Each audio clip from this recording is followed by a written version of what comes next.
오늘의 말씀은 요한복음 3장 1절에서 3절까지입니다. 우리 봉독합니다. 우리 시작. 그런데 바리새인 중에 니고데모라 하는 사람이 있으니 유대인의 지도자라. 그가 밤에 예수께 와서 이르되 랍비여, 우리가 당신은 하나님께로부터 오신 선생인 줄 아나이다. 하나님이 함께 하시지 아니하시면 당신이 행하시는 이 표적을 아무도 알 수 없음이니이다.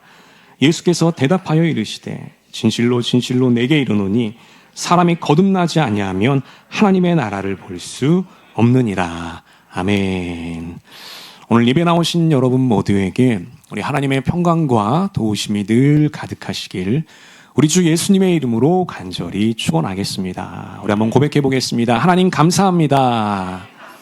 하나님 사랑합니다. 하나님 신뢰합니다. 그렇습니다. 우리의 고백처럼 언제나 하나님께 감사하고 하나님을 사랑하고 하나님을 신뢰하며 살아가는 우리 모든 전면의 가족들이 되었으면 좋겠습니다. 자, 오늘은 신앙의 두 가지 본질 이 제목 가지고 우리 함께 말씀을 나눠보겠습니다. 오늘 본문에 보면 주인공 한 사람이 등장합니다. 그 주인공은 누구죠? 바로 니고데모였습니다. 여러분, 이 니고데모는요, 그리스식 이름입니다. 그래서 니코데모스입니다. 여러분, 이 니코데모스의 이름 뜻은 무엇일까요? 그 이름의 뜻이 매우 특별합니다. 그 이름의 뜻이 바로 이것입니다. 백성의 승리라고 하는 뜻입니다. 뜻이 뭐라고요? 백성의 승리입니다. 여러분, 굉장히 뜻이 각별한데 이것은 아마도 그 민족적인 슬픔이 반영된 이름일 것입니다. 여러분, 그 당시 이스라엘은 누구의 식민 통치를 받고 있었죠? 로마 제국의 통치를 받고 있었습니다. 자, 하지만 이스라엘이 언젠가는 승리할 것이라고 하는 그 민족적인 염원을 담아서 이름을 지었던 것 같습니다. 여러분, 니고데모는요, 혈통으로 보면 유대인입니다. 자, 그런데 유대인이요, 그리스식 이름을 갖고 있었다는 거죠. 자, 이것은 뭘 의미했을까요? 그것은 니고데모의 집안이요, 적어도 준상층 이상이었다는 것을 말해줍니다. 니고데모는 어렸을 때부터 조용 교육을 받은 엘리트였고요, 사회적인 입지가 매우 좋은 사람이었어요.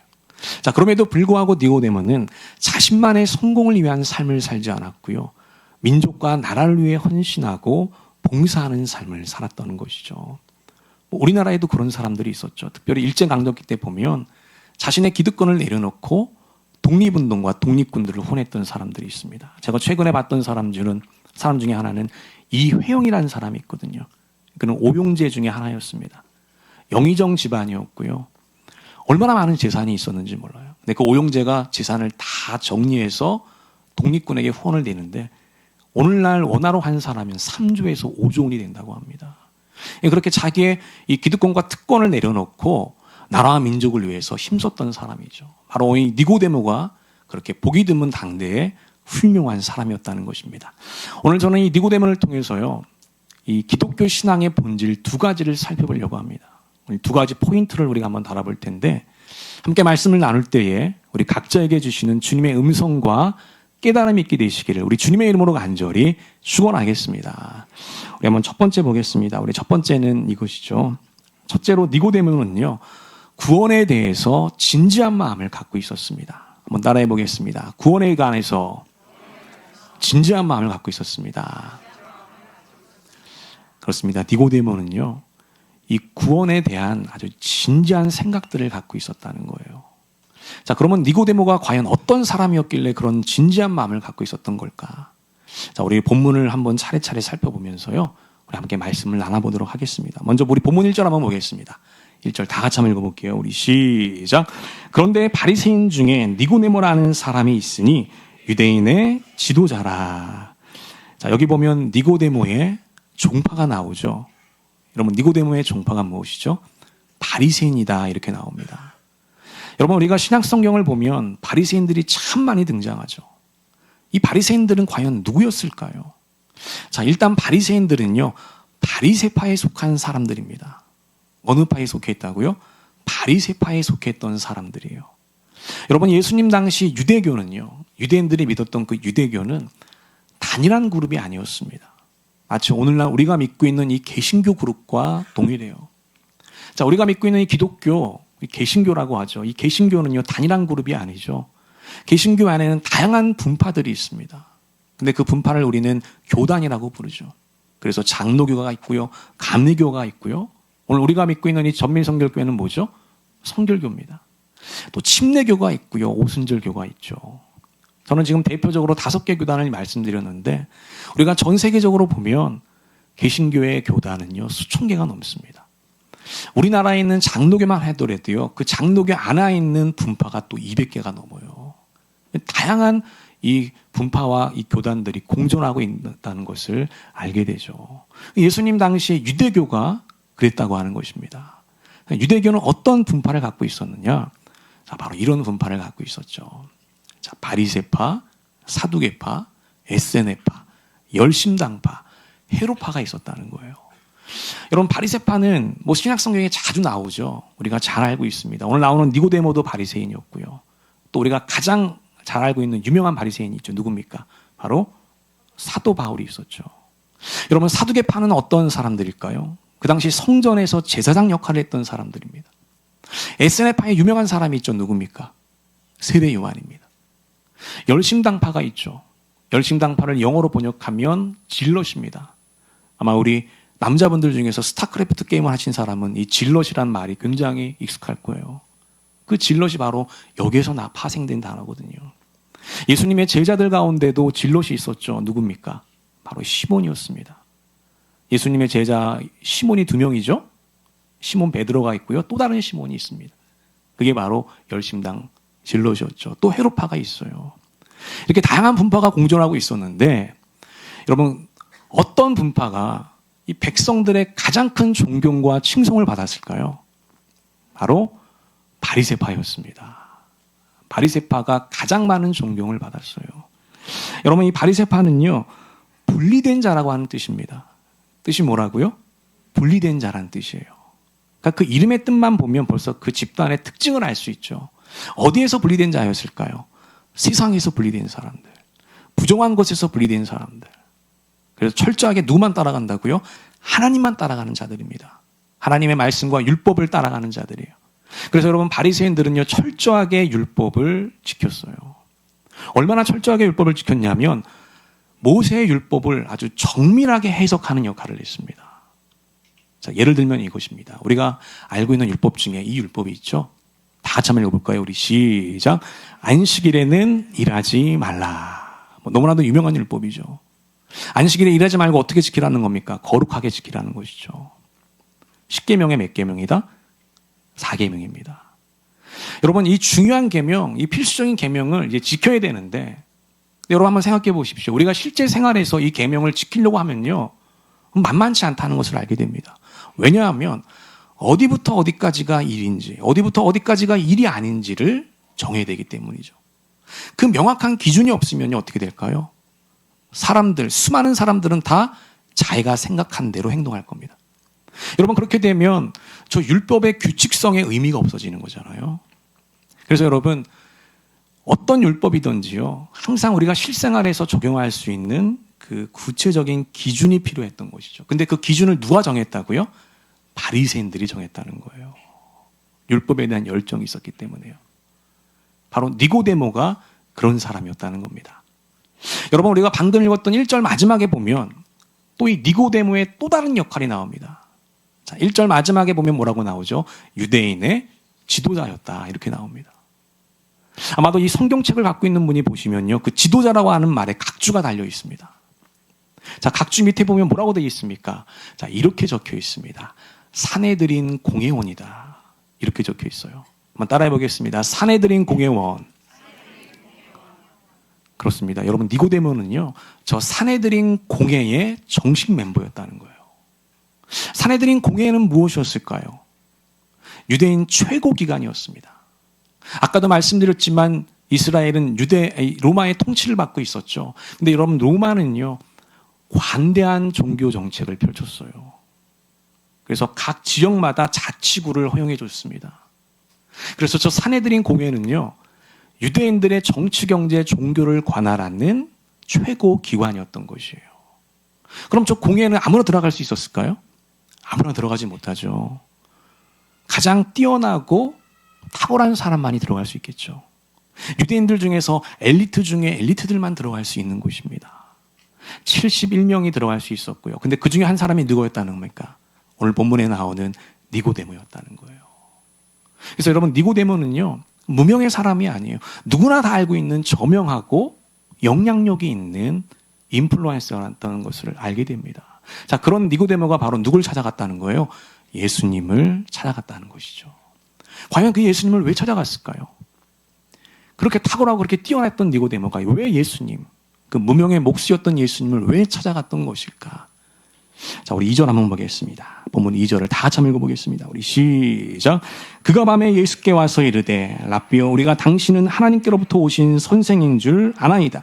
하나님이 함께 하시지 아니하시면 당신이 행하시는 이 표적을 아무도 할 수 없음이니이다. 아멘. 여기 보니까 니고데모가 예수님을 찾아오죠. 근데 참 신기하게도요, 예수님을 찾아온 저 시점에 대해서 말하고 있습니다. 여러분, 언제 예수님을 찾아갔죠? 밤에 찾아갔다, 이렇게 말하고 있습니다. 그럼 참 흥미롭지 않습니까? 왜 그 수많은 시간들 중에서 밤에 예수님을 찾아갔던 걸까요? 여러분, 여기서 우리는 가장 일반적으로 해석하길 이제 니고데모의 조심성을 언급하거든요. 자, 니고데모는 사내들인 공회였죠. 바리새인이었습니다. 사회적인 입지가 넓은 사람이에요. 그 당시는 신분제가 있었습니다. 그렇게 높은 사람이 목수를 찾아간다고 하는 건, 하류층을 찾아간다 하는 것은 쉬운 일이 아닙니다. 보는 사람들이 많죠. 이목이 쏠리는 일입니다. 니고데모도 사람들을 의식할 수밖에 없었을 겁니다. 여러분, 그러나 가장 중요한 이유 하나 더 있었어요. 그게 무슨 이유냐면 바로 이것이었습니다. 니고데모의 진지함 때문이었다는 거예요. 이유가 뭐라고요? 니고데모의 진지함 때문이었다는 것입니다. 여러분, 그 당시 예수님은요, 가장 바쁜 사람 중에 한 명이었어요. 예수님의 사역이 얼마나 바쁜지 제자들을 세웠음에도 불구하고 늘 분주한 상황을 보냈습니다.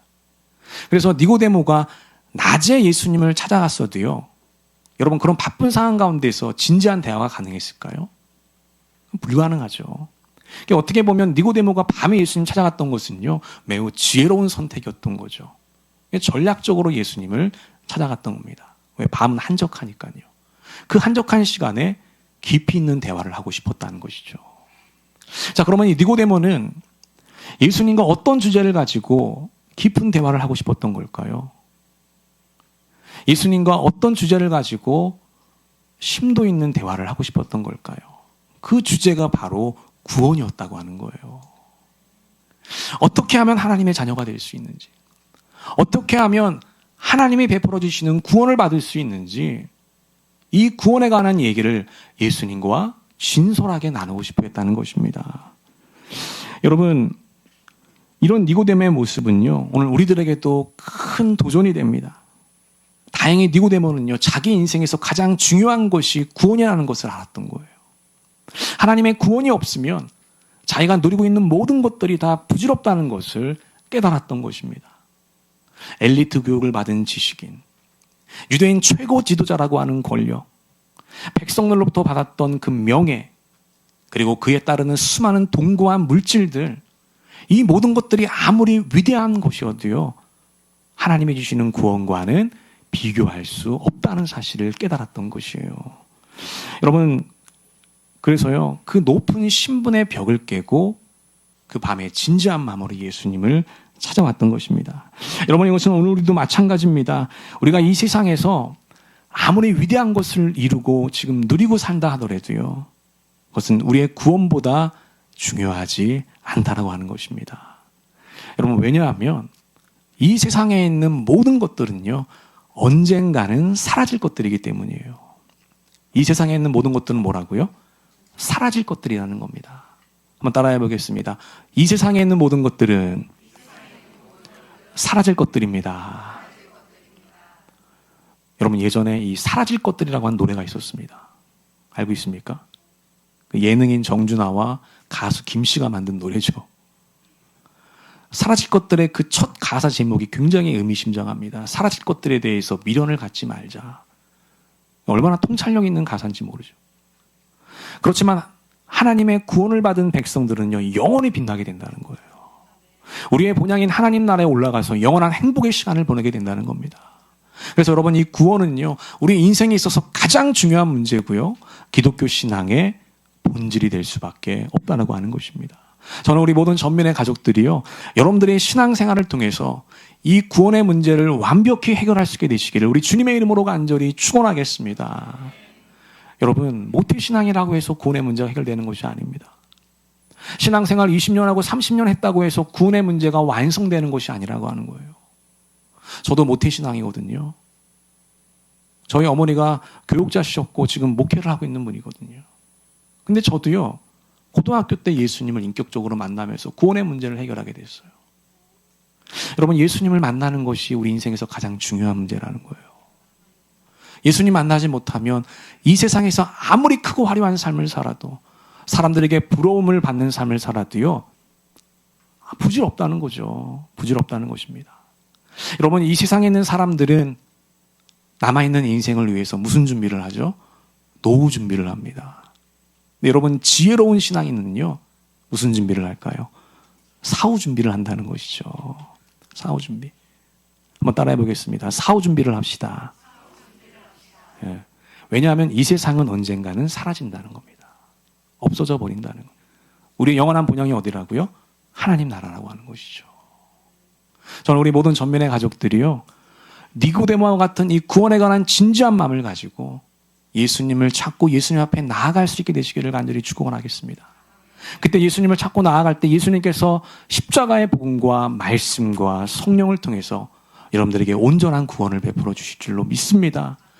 여러분들을 하나님의 자녀로 삼아 주실 줄로 믿습니다. 여러분, 기독교 신앙의 정수가 바로 그 구원에 있는 것이죠. 그 놀라운 은혜를 누리시게 되기를 우리 주님의 이름으로 간절히 기도하고 축원하겠습니다. 니고데모에겐 그런 진지함이 있었다는 것이죠. 그래서 그 신분의 벽을 깨고 밤에 예수님, 그 목수였던 예수님을 찾아갈 수가 있었던 거예요. 우리 두 번째 한번 보겠습니다. 두 번째는 이것입니다. 자, 니고데모는 자기 믿음을 부끄러워하지 않았다고 하는 것이죠. 한번 따라해 보겠습니다. 자기 믿음을 부끄러워하지 않았습니다. 그렇습니다. 니고데모는 예수님을 그 믿는 믿음을요, 숨기지 않았다는 거예요. 떳떳하게 드러냈다고 하는 것입니다. 자, 우리 요한복음 7장 50에서 51절 다 같이 한번 읽어볼게요. 우리 시작. 그 중에 한 사람, 곧 전에 예수께 왔던 니고데모가 그들에게 말하되, 우리 율법은 사람의 말을 듣고 그 행한 것을 알기 전에 심판하느냐. 아멘. 여기 보니까 니고데모가 또 나오죠. 여러분, 이 장면은요, 니고데모가 자신의 동료였던 바리새인들과 그 사내들인 공회원들 앞에서 예수님을 지금 변호하고 있는 장면입니다. 이 사건의 배경이 무엇이냐? 여러분, 그 바리새인과 제사장들이 큰 결단을 하게 돼요. 그 결단은 바로 예수님을 잡아오자는 겁니다. 예수님을 불법으로 체포하자는 거예요. 그래서 우리 마음대로 판결하자는 거죠. 그래서 성전에 있던 경비병을 보내게 돼요. 예수님 잡아오라고. 근데 여러분, 그 경비병이 예수님을 잡지를 못했어요. 아니, 잡지 못한 것이 아니라 안 잡았습니다. 왜 안 잡았을까요? 경비병이 예수님을 잡으러 갔는데 그 예수님이 때마침 말씀을 전하고 있었던 거예요. 근데 그 말씀에 감동을 받았던 거예요. 이 경비병들이. 예수님 잡지를 못했던 것이죠. 우리 그 다음 절 한번 볼까요? 다 같이 한번 읽어보겠습니다. 우리 시작. 아랫사람들이 대답하되 그 사람이 말하는 것처럼 말한 사람은 이때까지 없었나이다 하니. 그렇죠. 아랫사람들, 이게 경비병이거든요. 그 사람이 말하는 것처럼 말한 사람이 지금까지 없었습니다. 우리가 이렇게 수십 년 동안 신앙생활을 했지만 저런 영적인 권위를 가지고 말한 사람이 없었습니다. 우리가 예수님의 말씀 앞에 감동과 감화를 받았습니다. 그래서 예수님을 잡아올 수 없었습니다. 이렇게 고백을 해요. 여러분, 바리새인들이 얼마나 기가 막혔을까요? 자신의 명령에 불복종한 것이잖아요. 그러자 바리새인들이 이렇게 일침을 가합니다. 우리 그 다음 절 보겠습니다. 다 같이 읽어볼게요. 시작. 지도자들이나 바리새파 사람들 가운데서 그를 믿는 사람이 어디에 있다는 말이냐. 여러분, 이게 무슨 말이죠? 너 유대인이지. 자, 유대 종교 지도자들 중에서 예수님을 인정하는 사람이 있다 없다? 없다라고 하는 거예요. 하나님이 기름 부어서 세운 그 수많은 지도자들이 있는데 과연 그들 가운데서 저 목수였던 저 나사렛 예수를 인정하는 사람이 있냐라는 거예요. 한 사람도 없다는 거죠. 확률적으로 불가능하다는 거예요. 예수가 진짜라고 한다면 어떻게 한 사람도 인정하지 않겠느냐. 자신들의 권위와 이 인원수를 가지고 이들을 설득하고 있었던 것이죠. 그리고 충고했던 겁니다. 예수의 말에 미혹당하지 말라고요. 자, 바로 이 분위기 속에서 니고데모가 누구를 변호했다고요? 예수님을 변호했던 것이죠. 예수님을 불법으로 체포해서는 안 됩니다. 정식으로 재판을 받기 전에 그를 함부로 우리가 판단해서는 안 됩니다. 여러분, 모든 바리새인들이 예수님을 잡기로 결의했어요. 근데 여러분, 니고데모가 이런 발언을 한다는 것은 찬물을 끼얹는 일이죠. 니고데모 입장에서도 쉬운 일이 아니었습니다. 왜냐하면 모든 동료들 앞에서 그런 얘기를 하면 동료들이 당연히 싫어하죠. 따돌림 당할 수도 있고 여러 가지 차별을 받을 수 있는 상황이에요. 그럼에도 불구하고 니고데모는 진리의 길을 선택했다는 거죠. 믿음의 길을 선택했다고 하는 것입니다. 여러분, 그 뒤에 보면은요, 니고데모의 모습이 더 대단합니다. 자, 우리 요한복음 19장 다 같이 한번 읽어볼게요. 우리 시작. 일찍이 예수께 밤에 찾아왔던 니고데모도 모략과 침향 섞은 것을 100리터라쯤 가지고 온지라. 이에 예수를 시체를 가져다가 유대인의 장례법대로 그 향품과 함께 세마파로 쌌더라. 아멘. 이 장면은 니고데모가 예수님의 장례식을 준비하는 장면이에요. 예수님이 어디에서 돌아가셨죠? 십자가에서 죽으셨습니다. 아주 비참한 몰골로 돌아가셨죠. 그 예수님을 떼어내서 정성스럽게 장례를 치르고 있는 모습이에요. 자, 그런데 이 구절에 보면 참 특별한 표현이 나옵니다. 그게 뭐냐면 모략과 침상 섞은 것이라고 나오죠. 그게 그 당시에 장례식 용품이었어요. 근데 저기 단위가 나오잖아요. 100리터라쯤 가지고 왔다. 여러분, 저 양이 얼마나 큰 양이었을까요? 우리가 당시에 역사적인 사료를 참고해 보면은요, 저 100리터라는요, 고대 왕들의 장례식 때 사용했던 양이에요. 정말 풍성하고 화려한 양이었다는 것이죠. 그걸 지금 누가 다 제공한 겁니까? 니고데모가 제공했다는 거예요. 여러분, 이것을 과연 숨길 수 있었을까요? 숨길 수 없죠. 저 십자가에 달린 저 괴수, 저 죄인의 장례식을 누가 이렇게 성대하게 치러준다는 말이냐? 누구예요? 니고데모였다는 거예요.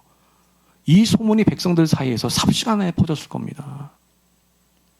여러분, 이것은 일종의 니고데모의 믿음의 커밍아웃이었던 것이죠.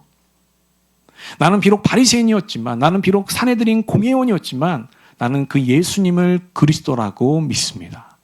나는 그 예수님을 하나님의 아들이라고 믿습니다. 여러분, 담대하고 용기 있게 자기의 믿음을 선포했던 거예요. 숨기지 않았다는 것입니다. 여러분, 이런 니고데모의 용기 있는 믿음은요, 놀랍게도요, 이 구약의 예언을 성취하게 돼요. 자, 우리 이사야 53장 9절 한번 보겠습니다. 다 같이 한번 읽어볼게요. 우리 시작.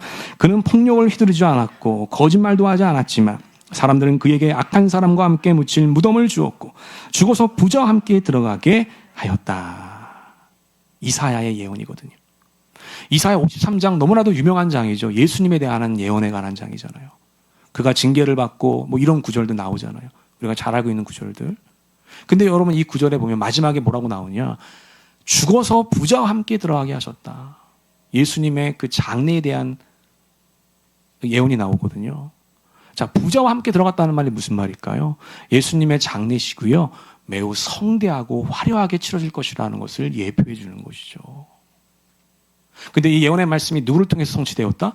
니고데모를 통해서 성취되었다는 거예요. 니고데모의 그 담대한 믿음을 통해서 이루어지게 되었다고 하는 것입니다. 여러분, 이처럼 니고데모는요, 자신의 믿음을 부끄러워하지 않았다는 겁니다. 숨기지 않았다는 거예요.